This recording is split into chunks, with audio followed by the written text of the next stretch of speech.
সাহাবায়ে কেরাম অধীর আগ্রহে আছেন, পয়গম্বর কেমন দামি মানুষ, যেই মানুষটার এত দাম, কেমন মানুষ, নবী আমার নাম বলেন না। হঠাৎ করে সালমান ফারিসি রাদিয়াল্লাহু আনহু দাঁড়িয়েছেন, পয়গম্বর কাউকে না বললে আমাদেরকে একটু জানায় দেন না কে মানুষটা।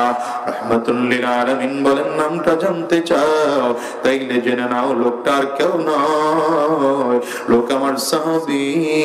ওয়া নাশহাদু আন্না মুহাম্মাদান আবদুহু ওয়া রাসূলুহু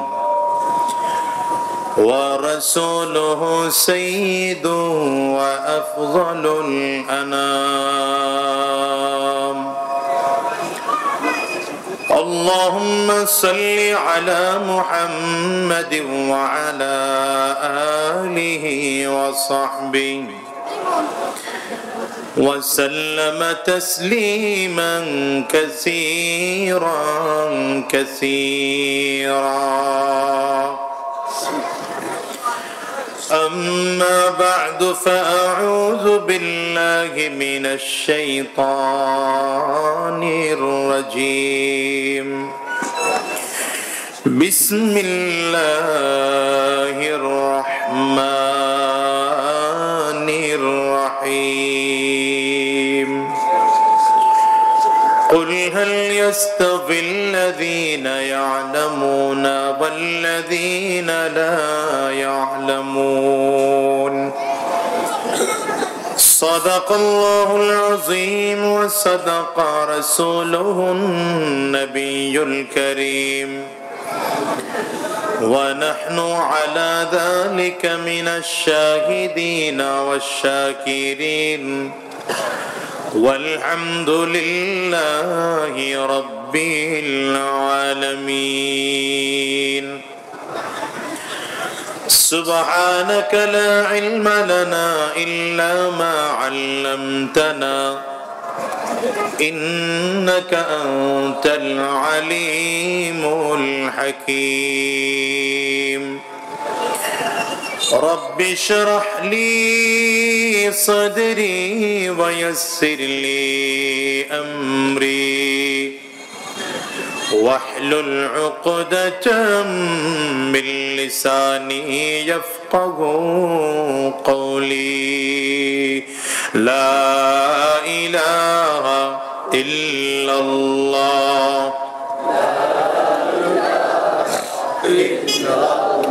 জোরে জবান খুলে আওয়াজ দিয়ে সকলে মিলে আরো জোরে লা ইলাহা ইল্লাল্লাহ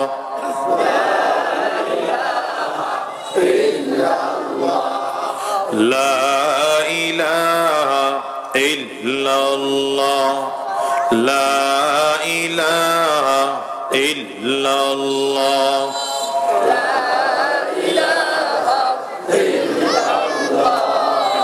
لا إله إلا الله لا إله إلا الله لا إله إلا الله لا إله إلا الله لا إله إلا الله لا إله إلا الله لا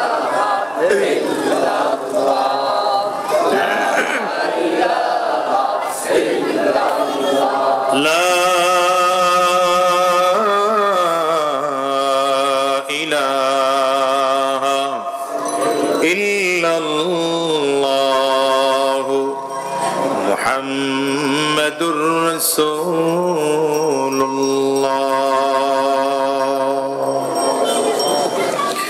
আলহামদুলিল্লাহ। অধ্যকারে মাহফিলের মুহতারাম সম্মানিত সভাপতি, সম্মানিত প্রধান অতিথি, বিশেষ অতিথি বৃন্দ,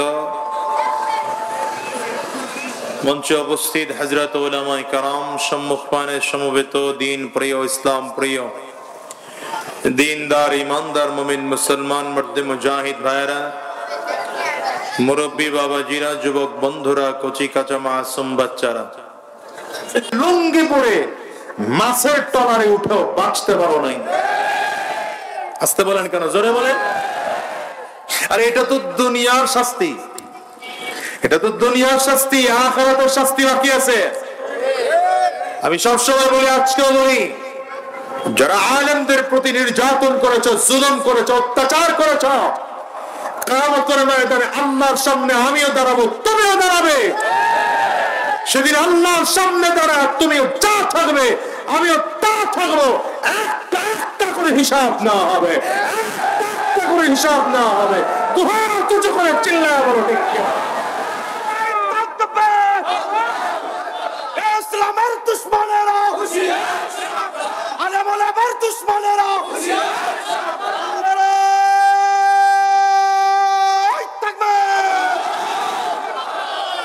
সমালোচনা করেছে, আলেমদের বিরুদ্ধে চক্রান্ত ষড়যন্ত্র করেছে।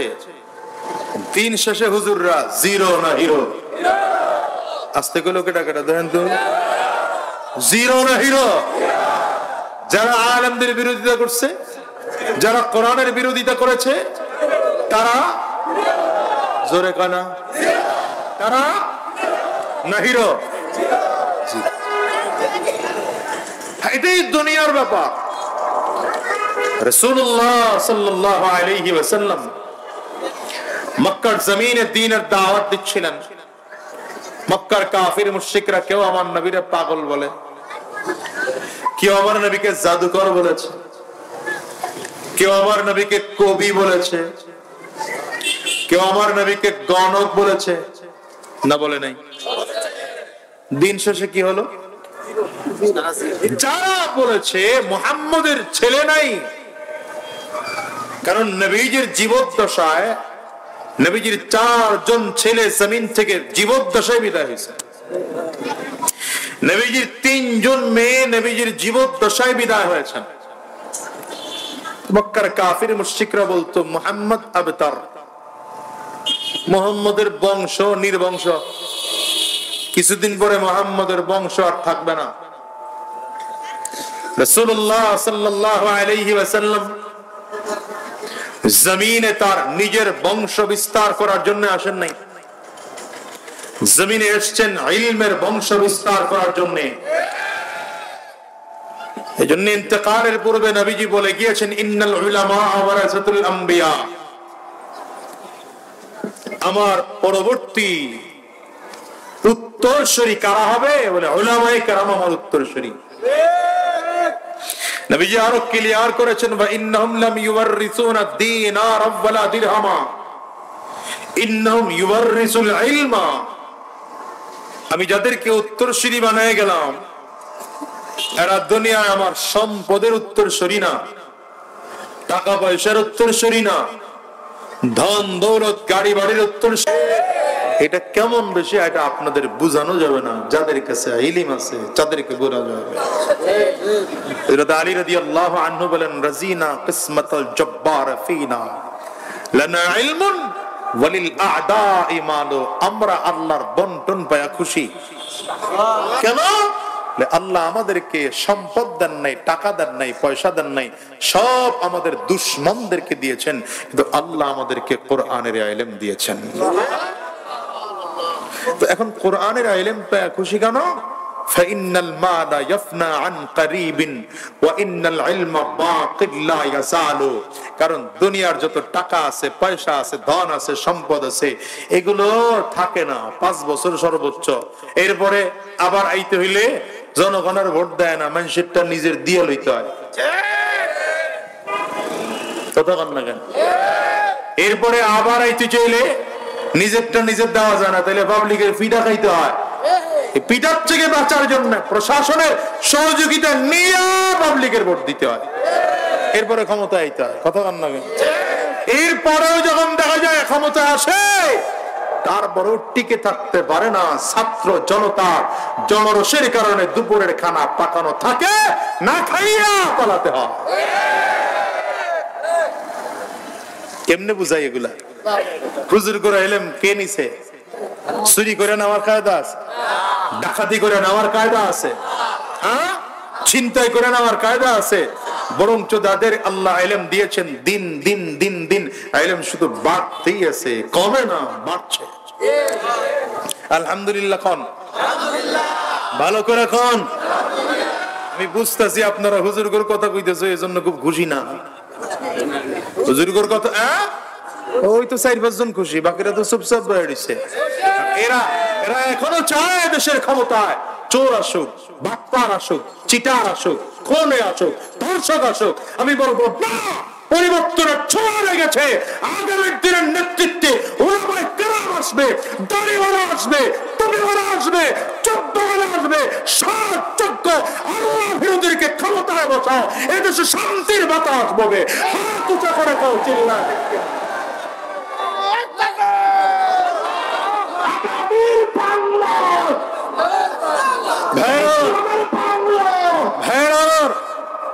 আমরা পারি নাই। ওই ঘুরে ঘুরে ঘুরে ঘুরে ওই জায়গায় আছি, কথা হয় না? ঠিক আসতে কোন কেন মানসিকতার পরিবর্তন করেন, মানসিকতার পরিবর্তন করেন। ওই আমি মাঝে মাঝে বলি যে শায়েখে চর্ম নাই, খুব উদাহরণ দিয়ে দিয়ে মাঝে মাঝে বলে যে এ একজনের নাম এ, সেও চোর, বি আরেকজনের নাম সেও চোর, সি আরেকজনের নাম সেও চোর। কয়জন চোর বুঝেন নাই? 3 জনই চোর। প্রথম ক্ষমতায় বসছে কে? এ। দেখা গেল বিশাল চুরির লিস্ট তৈরি হয়েছে, চুরি করতে করতে করতে এমন কোন জায়গা নাই চুরি করে নাই। আমরা সব জনমের খাপা খেপলাম যে না, একে আর রাখা যাবে না, বাদ দিলাম। কাকে বসাইলাম? বাস বি চুরি শুরু করলো। কি কথা বল না তো, হুজুররা কথা কয়েন, পাবলিক কইব না আমি জানি, এখন বিপক্ষে যায় তো। বসাইলাম কারে? বি। কি শুরু করছে? কথা কয় না কেন? যারা বি বসাইছে সেও কি বলেন না কেন? বাদ দিলাম তারা, বসাইলাম কারে? সি। সিউ কি শুরু করলো? কি রেজাল্ট কি? সবই তো চোর। সব বাদ দেন, ইসলাম ক্ষমতায় বসা। সব বাদ দেন, কোরআন ক্ষমতায় বসা। চুরি করলে তো হাত কাটা হবে। একটা আইন পাস করেন না, দেখবেন কত নেতার হাত কাটা যাবে মিয়া। কত মেম্বার, চেয়ারম্যান, কত এমপি মন্ত্রীর হাত কেটে দেওয়া হইব খালি একটা আইন পাস করেন বাংলাদেশে। আলহামদুলিল্লাহ, বুকে হাত দিয়ে বলি 3.5 বছর পার হয়ে প্রায় 4 বছরের দিকে পড়লো। বুকে হাত দিয়ে বলি, চেয়ারম্যানই করতে গিয়ে 1 টাকা আলহামদুলিল্লাহ হারাম উপায় আমার পকেটে ঢুকে নেই।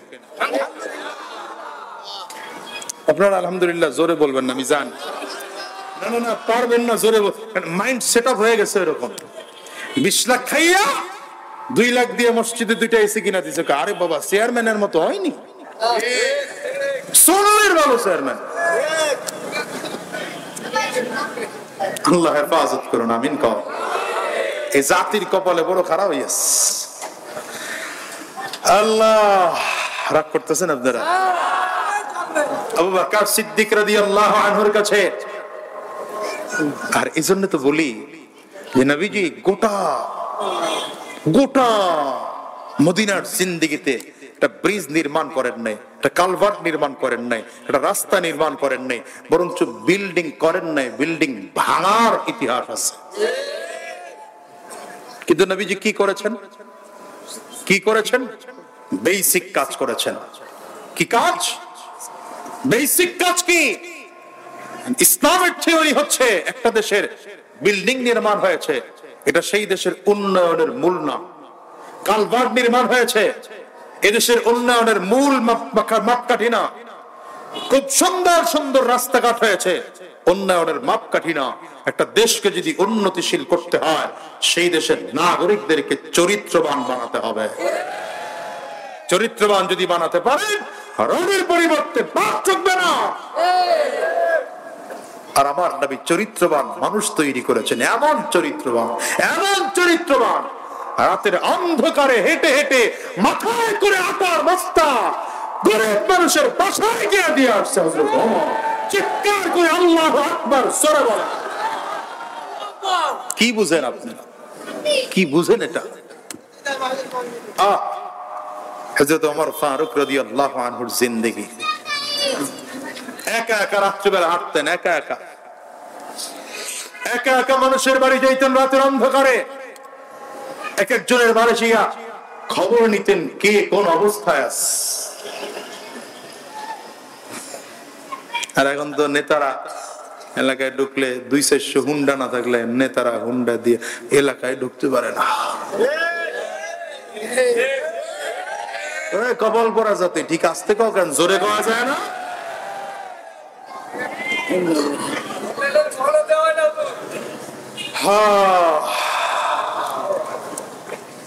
কি বলবো, বসাইছেন ওয়াজ করতে, কি ওয়াজ করতে?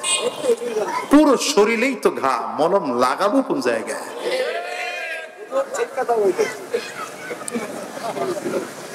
আমাদের অবস্থা হলে এমন। আপনাদের এলাকায় লঞ্চ চলেনি? লঞ্চ কম চলে না? লঞ্চের মেশিনের সাইলেন্সারটা পেছন দিয়ে ছাদে উঠানো, আহাম্মক গিয়া ওই সাইলেন্সারের পিঠটা ঠেকাইয়া চিল্লাইতেছে, পুইরা গেলাম রে, মইরা গেলাম রে, জইলা গেল রে। একজন বুদ্ধিমান গিয়া কয়, বেটা আহাম্মক সামনে সরলেই তো হয় না, সরমু না, পিঠ সরাইলেই তো হয়। কেন পিঠ সরাবো না? ও পিঠ সরাবে না, জলম থেকে বাঁচতে চায়, কিয়ামত পর্যন্ত বাঁচতে পারবে?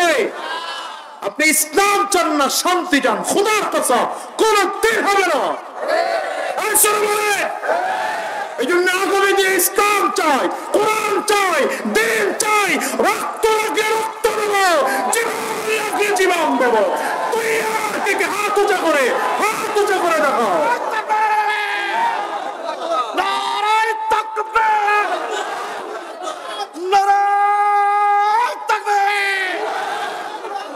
কষ্ট হইতেছে আপনার না? অসুবিধা হইতেছে? আমার ভাইরা, হযরত ওমর ফারুক রাদিয়াল্লাহু আনহু রাস্তা দিয়ে চলতেছেন। এটা একটু পরে কই না, এটা পয়েন্ট ধরে রাখেন, আগে ওই পয়েন্ট শেষ করি। আবু বকর সিদ্দিক রাদিয়াল্লাহু আনহু, তো নবী বলেন, আবু বকর তুমি জিবরিলের পোশাক পরছো না জিবরিল তোমার পোশাক পরছে? জিবরিল কি কয়? ভুলে গেছে বাস। আবু বকর আমার পোশাক পরে নাই, বরং আমি আবু বকরের পোশাক পরেছি। এখন জিবরিল আমিন বলেন, পয়গম্বর আমি যখনই আপনার কাছে আসি, কোন ওয়াহী নিয়ে আসি, এই তোমরা ওখানে বসে কথা কইতেছো অনেকক্ষণ ধরে, খেয়াল করতেছি আমি, সাবধান আমার নজরে যেন আর না পড়ে। জিবরিল আমিন ডেকে বলেন, পয়গম্বর যখনই আসি তখনই আপনার কাছে কোনো ওয়াহী নিয়ে আসি, অথবা আল্লাহর পক্ষ থেকে কোরআনের আয়াত নিয়ে আসি, অথবা আপনাকে দেখা করার জন্য আসি। আজকে আপনার কাছে আপনার উদ্দেশ্যে আসি নাই, আবু বকরের উদ্দেশ্যে আসছি। কেন আসছি?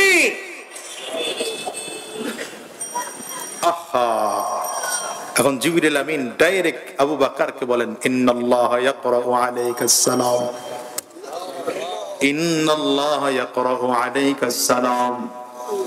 আবু বকর আমি জিবরিল আজকে এই জন্য আসছি আল্লাহ তাআলার পক্ষ থেকে তোমাকে সালাম জানানোর জন্য। আল্লাহ তোমাকে সালাম জানিয়েছেন, সালাম জানিয়েছেন আবু বকর। আল্লাহর পক্ষ থেকে সালাম লাও, যাকে আল্লাহ নিজে সালাম জানায়, এই মানুষটার কত দাম, গোটা পৃথিবীর মানুষকে একত্রিত করলে হয় না। আপনাদের এলাকার এমপি সাহেব যদি কাউরে দাওয়াত দেয়, বিশাল দাম হয়ে গেল তার। আপনাদের এলাকার প্রধানমন্ত্রীকে যদি কেউ দাওয়াত দেয়, প্রধানমন্ত্রী যদি এলাকার কাউরে দাওয়াত দেয়, তাইলে তো তার দাপট এত বেড়ে যায়, দাপটের কারণে হিসাব নিকাশ করে না। কথা বল না কেন? জিবরিল আমিন চলে আসছে না আল্লাহ পাকের পক্ষ থেকে, দুনিয়ার কারো জন্য নয়, আবু বকরকে সালাম জানানোর জন্য আজকে আসছি। বার নবী আমার ডেকে বলেন, ইন্নী লা আরাফু রাজুলান বিইসমিহি ওয়া বিইসমি আবিহি ওয়া উম্মিহি লায়াতি বাবাম মিন আবওয়াবিল জান্নাহ ফায়ুকালু লাহু মারহাবান মারহাবা। ও সাবিরা, আমি এমন একজন লোকের নাম জানি, তার বাবার নামটাও জানি, মায়ের নামটাও জানি, বংশ পরিচয় আমি নবী ভালো করে জানি। এই লোকটা যখন কিয়ামতের ময়দানে জান্নাতের গেট দিয়ে ঢুকতে থাকবে জানানোর জন্য লাল গালিচা বিছাইয়া দুই দিক দিয়ে কাতার করে দাঁড়িয়ে যাবে।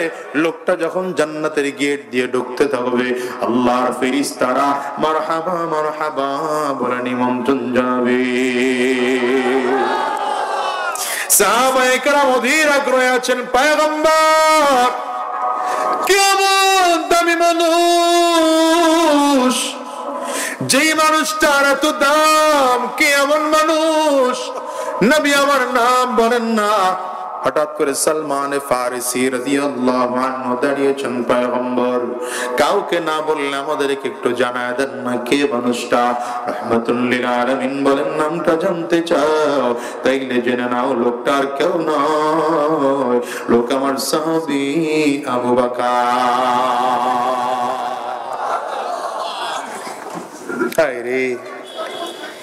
হযরত ওমর ফারুক রাদিয়াল্লাহু আনহু রাস্তা দিয়ে চলতেছেন, হঠাৎ করে তাকিয়ে দেখেন রাস্তা থেকে কান্নার আওয়াজ শোনা যায়। কোথা থেকে কান্নার আওয়াজ আসে?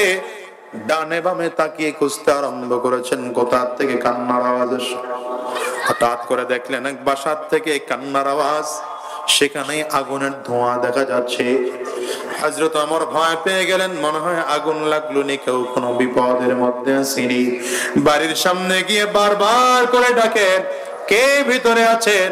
এত কান্না কাটি কেন? বাচ্চাদের কান্নার আওয়াজ কেন? আবার আগুনের ধোঁয়া দেখা যাচ্ছে, ধোঁয়ার আওয়াজ কেন? ধোঁয়া কেন দেখা যায়? ভেতর থেকে কোনো জবাব আসে না, কোনো জবাব আসে না। একবার দুইবার বারবার করে করে বললে হঠাৎ করে একজন মহিলার কণ্ঠে ডাক দেয়, যুবক এই শোনো, বারবার করে শোনো, আমি একজন মহিলা, এই জন্য তোমার কথার জবাব দিতে যাচ্ছিলাম না। আমার ঘরে আগুন জ্বলে কোনো বিপদ নয়, আগুন ধরে নাই এমন কোন বিপদ নয়, তবে আমার ঘরে মহা বিপদ চলতেছে, মহা বিপদ। বলে কি মহা বিপদ? মহা বিপদ হলো আমার স্বামী হযরত ওমর রাদিয়াল্লাহু আনহুর সাথে যুদ্ধের ময়দানে গিয়েছিলেন, আর সে শহীদ হয়ে আল্লাহর জান্নাতে চলে গিয়েছে। আমার স্বামীর ঔরসে আমার গর্ভে 3টা সন্তান হয়েছে। আমার সন্তানদেরকে নিয়ে আমি বড় কষ্টে জীবন যাপন করি। স্বামী ইন্তেকালের পরে, শহীদ হওয়ার পরে স্বামী যে সম্পদ গুলো আমার কাছে রেখে গিয়েছিল, আস্তে আস্তে করে দিন শেষে এগুলো শেষ হয়ে গেল। আমি মহিলা মানুষ, মানুষের বাড়িতে কাজ করতেও পারি না, কি বাচ্চাদেরকে নিয়ে খাবো, খাইতেও পারি না। আমার সংসারে বড় অভাব, ক্ষুধার যন্ত্রণা, আমার বাচ্চাগুলো চিল্লায় কান্না করে। শোনো রে যুবক, আমার বাচ্চাদেরকে সান্ত্বনা দেওয়ার জন্য চুলার মধ্যে পাতিলা বসাইয়া এই চুলার মধ্যে পানি জাল দিতে থাকি, আর বাচ্চাদেরকে বলি বাবা গো, মা তোমাদের জন্য খানা রান্না করতেছে। বাচ্চাগুলো বুঝে না, খানা রান্না করা অবস্থা মনে করে ওরা ঘুমায় পড়ে। ঘুম ভেঙে গেলে বাচ্চারা আবার চিল্লায়, আমি মা আবার ওদেরকে ঘুম পাড়াই। এই কথা যুবকের সাথে ওই মহিলা যুবক মনে করে বলতেছে। হঠাৎ করে ছোট বাচ্চাটা বেহুশ হয়ে জমিনে পড়ে গেছে। মহিলা একটা চিৎকার দিয়ে ডাক দেয়, রে যুবক, আল্লাহর কাছে তোমাকে সাক্ষী রেখে বিচার দিলাম। ওমর এত বছর কষ্ট করে মাথা উঠায় সামনের দিকে দৌড়াইতেছে। আশেপাশের মানুষগুলো বলে, আমার এমন পাগলামি করে মাথার মধ্যে আটার বস্তা নিয়ে কুইজা ঠিকানা বলে দেন, আমরা পৌঁছায় নিয়ে দিয়ে আসবো। আপনি খলিফাতুল মুসলিমিন, আমিরুল মুমিনিন, গভর্নমেন্ট অফ মদিনার প্রেসিডেন্ট, আটার বস্তা আপনার মাথায় নেওয়া লাগবে না। সরকারি অনেক কর্মচারী আছে, আমরা ঠিকানা দিলে পৌঁছায় দেব। হযরত ওমর কান্না করেন আর বলেন, আমারে ছেড়ে দাও, কারণ কিয়ামতের ময়দানে যদি আমার গলায় আসামির রশি লাইগা যায়, সেদিন কাউরেও পাবো না, কাউরে তোমাদেরকে পাবো না। সুতরাং আমার বোঝা আমাকে টানতে দাও। হযরত ওমর আটার বস্তা মাথায় নিয়ে রওনা করেছেন। এদিকে খাদেম আসলামকে বললেন, তাড়াতাড়ি করো, একটুখানি ভুনা গোশত পাত্রের মধ্যে লইয়া আমার পেছনে পেছনে আসতে থাকো। হযরত ওমর রাদিয়াল্লাহু আনহুর খাদেম পেছনে দৌড়ায়। হযরত ওমর আটার বস্তা মাথায় নিয়ে দৌড়ায়। মহিলার বাড়ির সামনে আটার বস্তা রেখে দিয়া হযরত ওমর খাদেম ডেকে বলেন, তাড়াতাড়ি করে পানি দিয়া আটাগুলো খামিরা বানা রুটি বানাইতে শুরু করো। আমি রুটিগুলো আগুনে সেক দেওয়ার জন্য আগুন জ্বালানোর চেষ্টা করি। এক জায়গায় গিয়া কিছু আগুন কাঠকুটা একত্রিত কইরা পাথর বারবার করে বাড়ি দেয় আগুন জ্বালানোর জন্য চেষ্টা করে। নবর আগুন জ্বলে আবার নিভে যায়, আবার জ্বলে আবার নিভে যায়। হযরত ওমর একটু একটু করে আগুন ধরায়। আগুনটা বেশি ধরানোর জন্য মুখটা চুলার মধ্যে দিয়ে ফু দেয়, আবারও ফু দেয়, আবারও নিভে যায়, আবারও ফু দেয়। হযরত ওমর তো কোনোদিন চুলার মধ্যে আগুন জ্বালানোর মতো সেই অভিজ্ঞতা নাই। চুলার ধোঁয়ার কারণে হযরত ওমরের চোখ দিয়ে পানি পড়তেছে, চেহারাটা লাল হয়ে গেছে। মহিলা পর্দার ফাঁক দিয়ে সব কাজ কারবার গুলো দেখতেছে।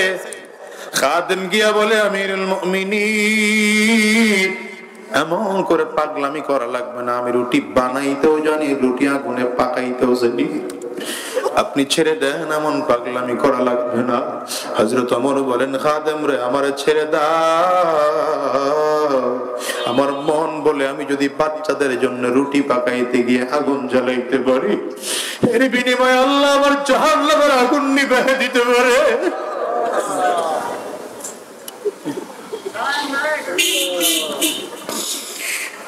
হযরত ওমর আগুনটা জ্বালাইয়া জ্বালাইয়া নিজের হাতে রুটিগুলো পাকাইয়া পাকাইয়া বাচ্চাদেরকে কোলের মধ্যে দিয়া গোশত রুটির মধ্যে গোশত লাগাইয়া ঝোল লাগাইয়া বাচ্চাদেরকে খাওয়ায়। কিছু রুটি আর গোশত গুলো পর্দার আড়ালে দিয়ে বলেন, মা আপনি বাকিটা খেয়ে নেন। এদিকে রাত গভীর হয়ে গেল, ফজরের নামাজ পড়তে মসজিদে আসতে হবে। হযরত ওমর চলে আসতেছেন, খাদেম পেছনে দৌড়ায়। হযরত ওমর রাদিয়াল্লাহু আনহু মসজিদ নববীর ইমামতির মুসাল্লায় দাঁড়িয়েছে। নামাজ শেষ করে আজ ওমর দাঁড়িয়েছেন, মনটা বড় খারাপ। সাহাবায়ে কেরামদেরকে বললেন, নবীর সাহাবীরা কেউ আপনারা যাবেন না, আজকে ওমরের আদালতে এক আসামির বিচার হবে, এই বিচার না দেখে আপনারা কেউ যাবেন না। সব সাহাবায়ে কেরাম বসে আছেন, মনে মনে চিন্তা করেন, ওমর তো রাতের অন্ধকারে হাঁটে, মনে হয় যেন কোন অপরাধীকে পেয়ে গেছে, আজকে বুঝি মদিনার মসজিদে নববীতে তার বিচার হবে। হযরত ওমর দুজন সাহাবী পাঠালেন, যাও এই ঠিকানায় একজন মহিলা পাইবা আর তার 3টা বাচ্চা পাইবা, 2 বাচ্চাকে সাথে করে মহিলাকে নিয়ে আসবা, যদি আসতে না চায় জোর করে নিয়ে আসবা। সাহাবায়ে কেরাম আরো আগ্রহ নিয়ে বসে আছেন, মনে হয় কোনো মহিলা অপরাধ করে ফেলেছে। মহিলার কাছে চলে গেলেন সাহাবীরা, 3 বাচ্চা সহ মহিলাকে নিয়ে আসতেছেন। মহিলা ভয়ে ভয়ে এক কদম সামনে বাড়ায়, আবার এক কদম পিছনে দেয়, আবার এক কদম সামনে বাড়ায়, আবার এক কদম পেছনে দেয়, আবার দাঁড়িয়ে দাঁড়িয়ে চিন্তা করে। খুব ধীরে ধীরে ধীরে ধীরে এসে মসজিদ নববীর বারান্দায় দাঁড়িয়েছেন। হঠাৎ করে তাকিয়ে দেখে রাতের বেলায় চুলার মধ্যে মুখ লাগায়া লাগায়া বারবার করে যেই মানুষটা আগুনে ফু দিতেছিল, ওই মানুষের চেহারাওয়ালা মানুষটাকে দেখা যায় মসজিদে নববীর মেম্বরে বসা। ওই লোকরে তারা জোর করে চিৎকার করে ডাক দেয়, খলিফাতুল মুসলিমিন,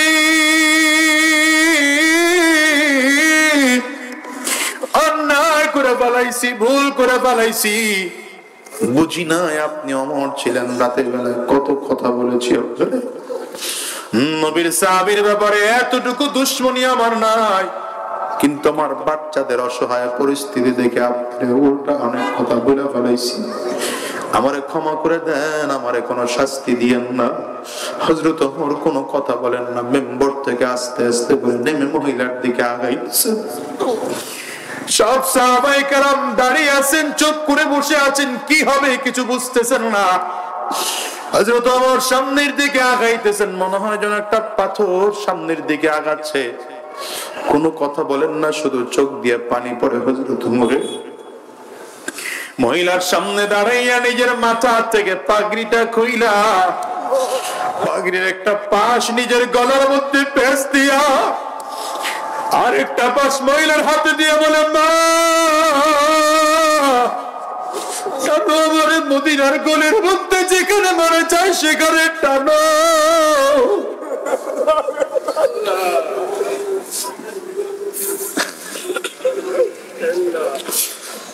মদিনার যে গলিতে নিতে মনে চায় না, যা শাস্তি আমারে দিতে মনে চায় দাও, কিন্তু কিয়ামতের ময়দানে আল্লাহর দরবারে আমি ওমর রে আসামির কাঠগড়ায় দাঁড় করায়ও না। মহিলা কাঁদতেছেন, হযরত ওমরও কাঁদে, সাহাবায়ে কেরামরাও দাঁড়িয়ে দাঁড়িয়ে কান্না শুরু করেছে। কেমন সাহাবী নবীর ওমর, যিনি নবীজির জবানে জান্নাতের সার্টিফিকেট পেয়ে আজ চোখের পানিগুলো ফেলে কান্না শুরু করেছে। ও যুবক ভাই, তোমার আমার চোখে তো পানিও নাই, খবরের চিন্তায় তো চোখের পানিও আসে না, মৃত্যুর ভয়ে চোখ দিয়ে পানিও বের হয় না। আর হযরত ওমর অর্ধ পৃথিবী শাসন করেছে, নবীজির জবানে জবান মিলিয়ে কালিমা পড়ার পরেও, নবীজির জবান থেকে জান্নাতের সার্টিফিকেট করার পাওয়ার পরেও হযরত ওমরের মনে এত ভয়ের কারণে হযরত ওমর এমন করে কান্না করতে, কান্না করে করে গালের মধ্যে দাগ পড়িয়ে ফেলেছে। বড় বড় দেশের মানুষগুলো এসে বলতো, ওমর এমন করে গালের মধ্যে কালো দাগ দেখতে ভালো দেখা যায় না, ঔষধ লাগান তাইলে গালের কালো দাগটা ভালো হয়ে যাবে। হযরত ওমর ডেকে বলে, শোনো, আমার গালের মধ্যে দাগ আছে, এটা ঔষধ লাগাইলে যে ভালো হবে আমিও জানি, কিন্তু আল্লাহর সামনে আমি কি নিয়ে দাঁড়াবো? রবের সামনে আমার কিছু নিয়ে দাঁড়ানোর মতো শক্তি নেই। আমার মালিক যদি ডেকে বলে, ওমর কি নিয়ে আসছো? আমি আল্লাহর সামনে দাঁড়ায় বলবো, মালিক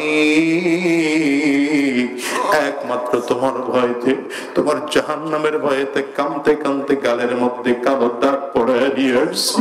ওরে দুনিয়ার মুসলমানেরা, হযরত ওমর ফারুক রাদিয়াল্লাহু আনহু খলিফাতুল মুসলিমিন যখন ছিলেন, 10 বছর হয়ে গেল, কাফির মুশরিকরা খলিফার উপরে এমন আক্রমণ করেছে, পেটের উপরে আঘাত করেছে, খাদ্যথলি কেটে গিয়েছে। চিকিৎসকরা ডেকে বলল, খাদ্যথলি কেটে গেলে মানুষ বাঁচানো বড় মুশকিল হয়ে যায়, আপনি মনে হয় আর বেশিক্ষণ বাঁচবেন না, বেশি দিন বাঁচবেন না, আপনার পরবর্তী খলিফা কে হবে তাড়াতাড়ি করে নির্ধারণ করো। হযরত ওমর মসজিদে নববীর মধ্যে সময় আদা হয়েছে, হযরত ওমর নিজের গালটা মাটির সাথে ঘষতেছেন আর চিৎকার করে করে ডাক দেয়, হায়রে ওয়াইলুল লাকা ইয়া ওমর ইল্লাম ইয়াগফির লাকা রাব্বুক, ওয়াইলুল লাকা ইয়া ওমর ইল্লাম ইয়াগফির লাকা রাব্বুক। আরে ওমর তুই ধ্বংস, যদি তোর মালিক তোরে মাফ না করেন তাইলে তুই ধ্বংস।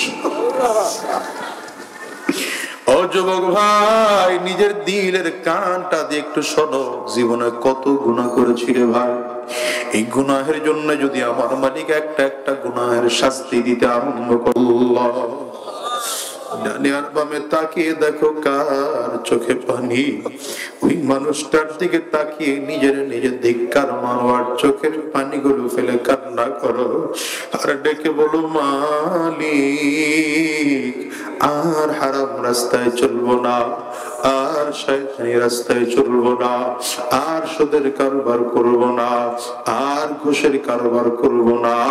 আল্লাহ তুমি কবুল করে নাও, কবুল করে নাও, কবুল করে নাও।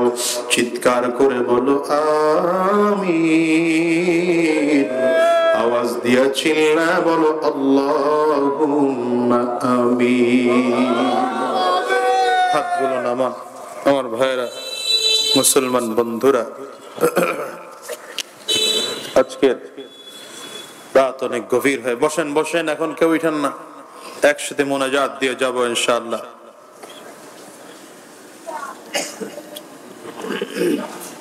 এটা আগে কোন নাই তো। আচ্ছা শোনেন, আগামী 27, 28 এবং 29 চরমনাইল মাহফিল যাবেন তো ইনশাআল্লাহ? আসতে বলেন তো, যাবেন তো ইনশাআল্লাহ? আর এক্ষুনি মোনাজাত হয়ে যাবে, একজন ওইঠেন না। মোনাজাতের আগে 2 মিনিট আপনাদের কাছে সময় চাই, দিবেন তো ইনশাআল্লাহ? এই মাহফিল সবাই মিলে আয়োজন করেছেন, এই মাহফিলটা পেয়ে খুশি না বেজার? সবাই কথা বলেন, খুশি না বেজার? এই মাহফিলের জন্য আজকে খুব অল্প সময়ের মধ্যে নগদ 1000 টাকা করে দেওয়ার মতো আল্লাহর কোন কোন বান্দা আছেন